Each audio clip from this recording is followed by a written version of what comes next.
আমরা তারই ইবাদত করি এবং তার কাছেই সাহায্য চাই।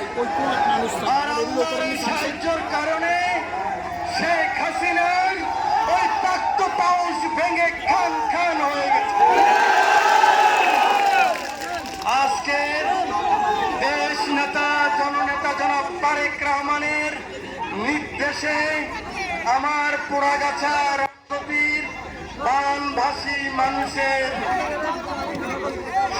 সহযোগিতা করার জন্য আমরা যে উদ্যোগ নিয়েছি, সেই উদ্যোগের অংশ বিশেষ জনাব তারেক রহমানের নির্দেশে আজকের প্রধান অতিথি বীর চট্টলার কৃতি সন্তান, বারবার নির্বাচিত মাননীয় সংসদ সদস্য, সাবেক সফল মন্ত্রী, আমাদের রামগতি কমলনগর বৃহত্তর লক্ষ্মীপুরের প্রাণ প্রিয় নেতা জনাব আমির খসরু মাহমুদ চৌধুরী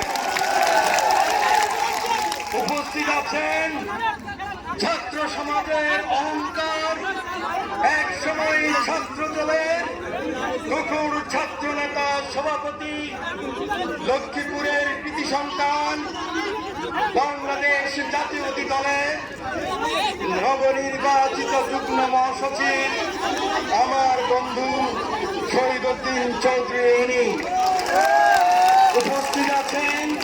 লক্ষ্মীপুর জেলা বিএনপির সংগ্রামী সাধারণ সম্পাদক, সুখে দুঃখে রামগতির মানুষের সাথে ছিলেন শাহাবুদ্দিন সাবু। আমাদের মামলা মোকদ্দমায় যখনই লক্ষ্মীপুর গিয়ে আপনারা দাঁড়িয়েছেন, যে ছোট্টখাট্ট মানুষটিকে সুন্দরভাবে আপনাদেরকে বরণ করে নিয়েছেন আমাদের প্রিয় নেতা অ্যাডভোকেট হাসিবুর রহমান। উপস্থিত আছেন জামাত ইসলাম রামগতির নায়েবে আমির জাফরুল্লাহ। প্রিয় নেতৃবৃন্দ, এখানে উপস্থিত আছেন গত 17 বছর আপনাদের এই দুঃখে সুখে আপনাদের পাশে দাঁড়িয়েছেন আপনাদের প্রিয় জামাল ডাক্তার, আপনাদের প্রিয় শাহেদ আলীর পটু, আপনাদের প্রিয় সিরাজ চেয়ারম্যান, আপনাদের প্রিয় আমাদের আলামিন কমিশনার, আমাদের অসংখ্য ছাত্রদল, যুবদল, বিএনপির নেতৃবৃন্দ, যারা মামলায় মোকদ্দমায় এই তথাকথিত বিনা ভোটে নির্বাচিত ওই আওয়ামী প্রেতাত্মাদের সঙ্গী সাথী, ওদের নির্যাতনে বারবার জেলে গিয়েছেন। আমি আজকে সশস্ত্র সালাম জানাই রামগতির সেই সমস্ত বীর নেতৃবৃন্দ। প্রিয় রামগতিবাসী ভাই ও বোনেরা, বক্তব্য দীর্ঘায়িত করব না, কারণ আপনারা জানেন আমার নেতা এরপরেই নোয়াখালীতে ত্রাণ বিতরণ করবেন। মোহাম্মদ শাহজাহান, আমাদের অর্গানাইজিং সেক্রেটারি শামীম সাহেব ওখানে উপস্থিত আছেন। আমি শুধু একটি কথা বলতে চাই, আমরা কি চেয়েছি, কি পেয়েছি? আমরা চেয়েছিলাম একটি নির্বাচন, আমরা চেয়েছিলাম আমার ভোটটা আমি দিতে পারি, আমার ভোটে আমি জনপ্রতিনিধি তৈরি করব। রব্বুল আলামিন আমাদেরকে এমন এক খেলা দেখিয়েছেন, যিনি বলেছেন বঙ্গবন্ধুর মেয়ে পালিয়ে যায় না, কিন্তু উনি বলেছেন।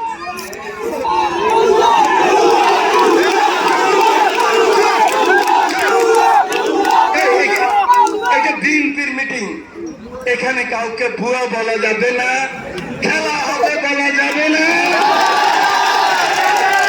খেলা হবে কে বলেছে?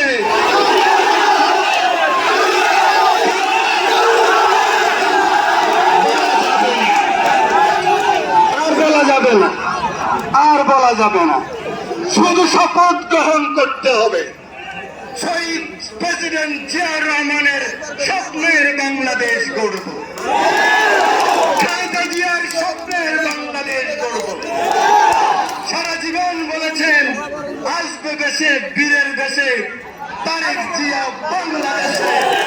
বাংলাদেশে আসার পর 5 বছর পরে যদি আবার আমরা পালিয়ে যেতে হয়, তাহলে শহীদ প্রেসিডেন্ট জিয়াউর রহমানের যে আদর্শ, খালেদা জিয়ার যে আদর্শ, তারেক রহমানের ভুলে যাওয়া মাফ করে দেওয়ার যে আদর্শ, সেই আদর্শ আমরা ধারণ করতে পারবো না। আমার নেতা তারেক রহমান কি বলেছেন? বিজয়ীর পাশে যদি পরাজিতরা বাস করতে না পারে তাহলে দেশ সুন্দর হয় না। বাস করবেন, আপত্তি নাই, নেতা ধরে বাস করবে, কথা দিচ্ছি আপনাকে। ওদের জান মাল ইজ্জতের হেফাজত করব, কিন্তু মাত ভরি করে রাস্তায় হাঁটবেন না। বুকের ফাটা খুলে 17 বছর হাঁটছেন, এখনো হাঁটবেন। আমি চেয়ারম্যান, আমি উপজেলা চেয়ারম্যান, হবে না। পরিশেষে চট্টলার কৃতি সন্তান আমির খসরু মাহমুদ চৌধুরী আমার ফিলোসফিক্যাল লিডার, আদর্শের নেতা। আমাদের ভিআইপি পাস লাগে না, ভিআইপি গেট লাগে না, হুইসেল লাগে না, সরে যান লাগে না। সরে গেলে 5 বছর পরে এই জনগণ, এই বাজারের লোক আমাদেরকে সরিয়ে দিবে। সেই কারণে নেতাকে বলেছিলাম, 6 বার লক্ষ্মীপুরে এসেছে, এনে চৌধুরী সাহেবের সামনে বলেছিলাম, আপনি রামগতি কমলনগরের সিট আপনি এমপি ইলেকশন করবেন। এনি চৌধুরী বলছে 17 সিটে আপনি করবেন।